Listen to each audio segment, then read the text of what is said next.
The reigning hula champions are preparing to defend their title. Halau Hula ka Lehua Tuahine won first place in the 2015 Merrir Monarch Awana category, and Halau members are definitely feeling the pressure as they prepare for this year's competition. It hasn't gotten any easier. I think, especially from winning this past year, it's gotten a lot harder. You know, because we kind of have to upkeep that level that we performed at last year.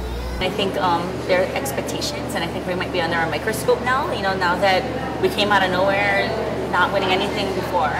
So I think over the years, we've continued to climb and climb.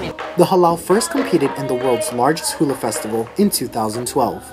Their win in the Awana, or contemporary hula, took them by complete surprise. It felt like an underdog moment, you know, when no one expected it. When they got to first place, they said my name.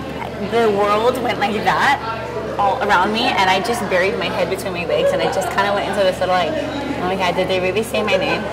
And I'm crying because I couldn't believe it. Every year is hard work. I mean, every halau puts in so much hard work, but every year we just leave it all out there. So it was really nice, I think, last year to be recognized.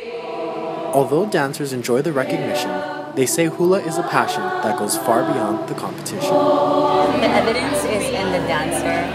The people that are drawn to hula, it's not by mistake. You know, we really believe that hula chooses you, and you don't choose it. Around the hula community, the slogan is "Hula is life." So it's in every aspect. Merrir Monarch festivities run from March 27th till April 2nd. I'm Dillion Ancheta reporting.